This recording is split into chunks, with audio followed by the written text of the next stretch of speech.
Hey guys, happy 2024, happy new year. Hope you guys had a great holiday. We did a lot of traveling around and just kind of were really happy to get back into routine after being gone for so long. I feel like with the new year, we inevitably start planning for the year and just setting goals or resolutions for what we hope to get out of our year. If that's you, let me know in the comments below if you like to set goals. But I think it's also important not only to add certain things like setting goals, but also just to be intentional about what we're choosing to not do, or looking at our life and seeing what actually doesn't add value to us and setting goals in a way that isn't always about what we add or do to our life. So this video specifically, I want to address the 10 things that I'm not buying for 2024. This is a very unique year for us in the fact that, one, we're currently expecting our third baby. I'm currently 36 weeks pregnant today, which is really exciting. With that obviously comes new and different challenges that you can't really anticipate before having a baby. You don't know what kind of baby you're gonna have. So that is one of the things that we're kind of anticipating and just kind of setting our expectations for having a new baby. Not only that, but if you've watched my previous video on some of our big life updates that we have going on,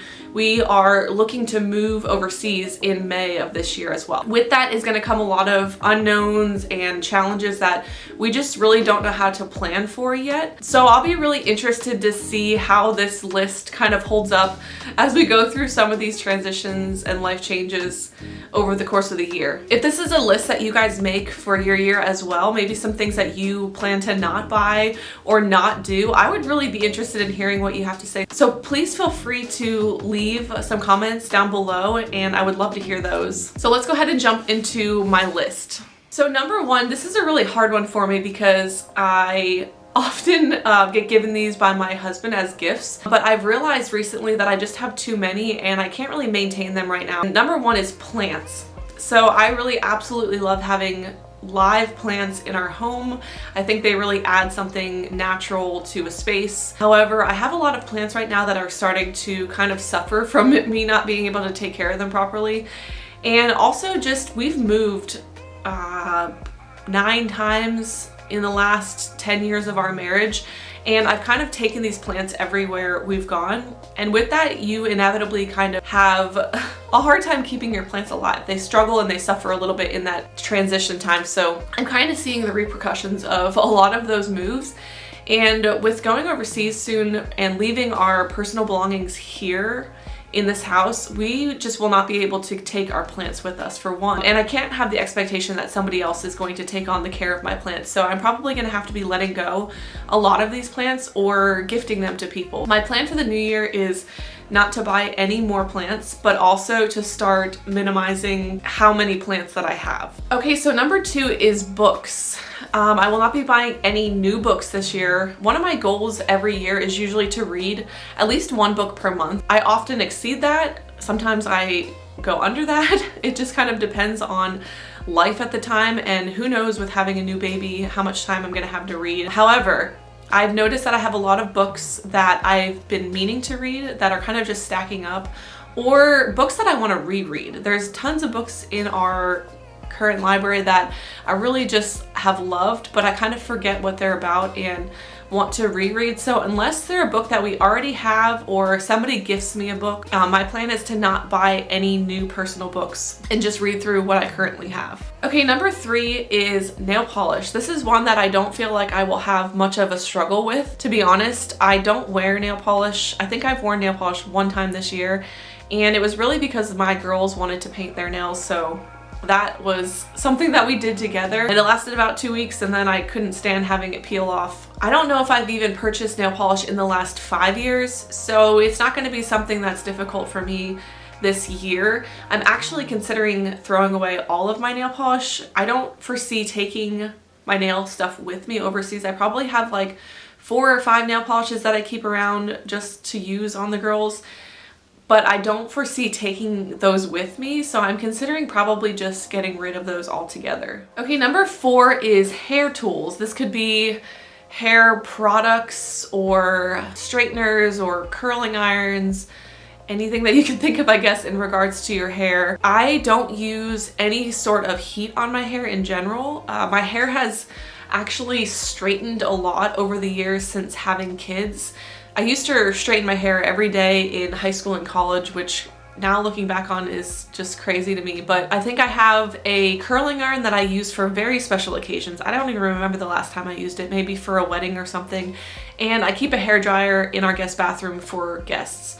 That is about it. I do use some like hair clips, but I definitely don't feel like I need to purchase any more of those. I usually just have one and that's sufficient. So I will not be buying any specific hair products this year. Even in regards to like hair shampoos and conditioners or just hair products in general, I don't tend to purchase a lot of those because I wash my hair maybe about once a week right now. It is extremely dry. I have very dry hair and I don't dye it any sort of, I've never used dyes on it.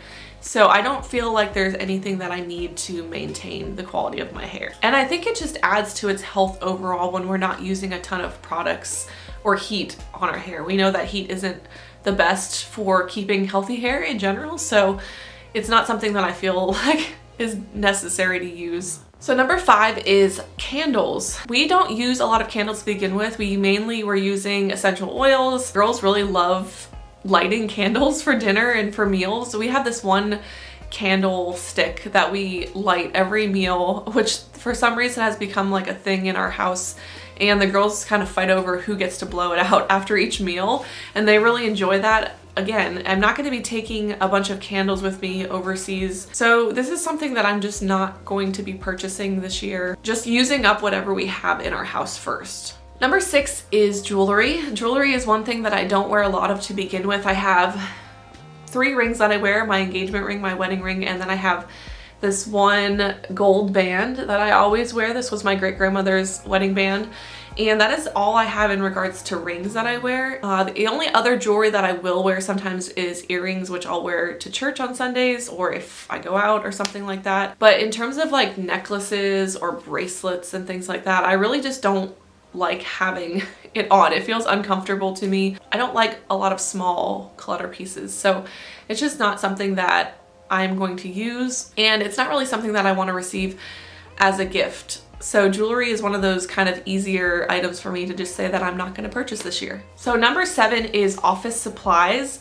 I recently decluttered our entire office supplies box and realized how much stuff we actually have in regards to office supplies, whether it be pens and pencils or paper or note cards or sticky notes. I mean, you name it, folders. What my goal is just to use up what we have this year, especially because I will not be taking this stuff with us again. I need to use up the items and the stationery that we already have. The only stationery item or like office supply item that I did purchase this year was a new planner. Last year I decided that I wasn't going to purchase a planner and I was going to try a bullet journal so I could customize it a little bit more.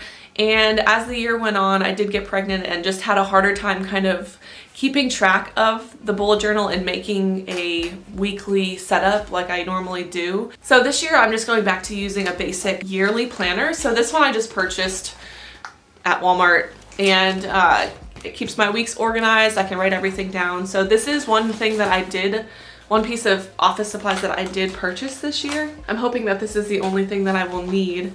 It will be interesting to see when we go overseas how some of these items kind of hold up and how some of these practices carry over there, especially because we're going to need to buy a lot of items when we get there that we will not have. Okay, number 8 is tampons. I'm so happy that I don't have to buy tampons. Number 1, because I'm currently pregnant, so I don't have my period.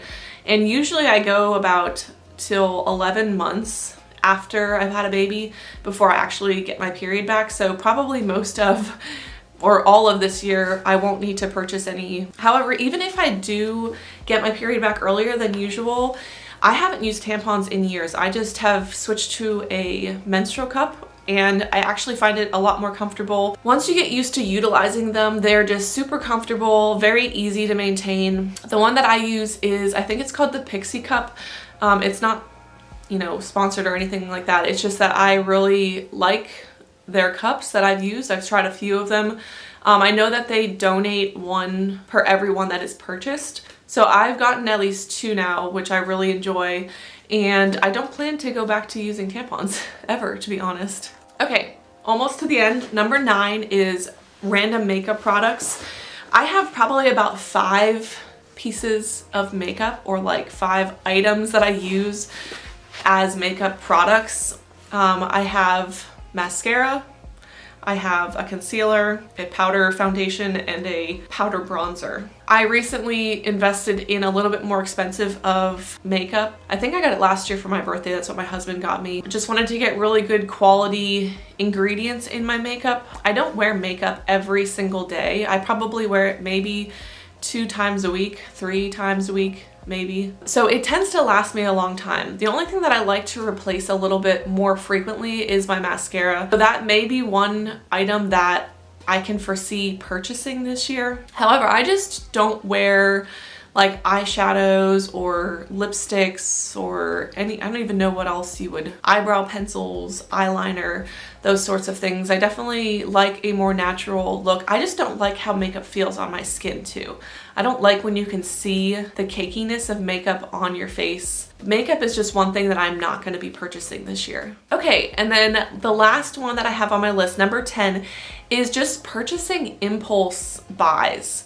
This is something that's really hard for me as a thrifter, I think, especially because I have a thrifting business where I'm out thrifting often. And it's hard to pass up things that you know you're going to use in the future, or when things are so inexpensive. I've talked about this before, that I often go to the Goodwill outlet or the bins here, which is very inexpensive. You pay by the weight. So sometimes when you buy clothing for your kids, it's like a few cents per item, so it's really hard to not make those impulse buys. I feel like going overseas is going to be helpful in this because I'm actually handing off that business to somebody here and will not have the opportunity to be thrifting as much as I was. I'm really trying to be intentional this year about not just having impulse buys and not buying things on a whim. I actually did this recently. We went to Target and I purchased a pair of pajamas. I've been looking for some pajamas that I could use postpartum that would be really comfortable. Kind of just purchased this on a whim, and then when I got home and thought about it, I realized that it wasn't exactly what I was looking for, and I kind of just purchased it because I saw it and liked it at the moment. But the more I sat on it, I didn't, and I actually ended up returning. I just want to be a little bit more intentional about the items that I'm buying and making sure that those are something that I'm going to really utilize and have for a long time. Okay guys, so that is my list, all 10 items that I'm not purchasing for 2024. It'll be interesting to look back on this video next year to see how well I did. I know a lot of YouTubers that make videos like this. I've seen their previous years and then the one that they're planning on doing, and just kind of comparing and contrasting to see how those actually hold up. So I will be excited to look back on this and just see how well I do for the year. Like I said, it's going to be interesting, especially since we are moving overseas in May of this year. Just because we can't take a lot with us, we're gonna need to purchase some things when we get there, and we really just can't anticipate what we're gonna need yet at this time. I think this list is a really good foundation, but I'm curious to see which areas are gonna be harder for me than others. So again, I would love to hear from you guys. Let me know if there are certain things that you're planning on not purchasing this year. I would love to hear what you guys have to say. And also just if you like to set goals and resolutions for your year. I'm still in the process of kind of planning out the year and setting my goals for 2024, but this list was kind of on the top of my mind as I'm kind of decluttering our house right now. So happy 2024. Thank you so much for watching. Please subscribe if you haven't already, and I will see you guys next time.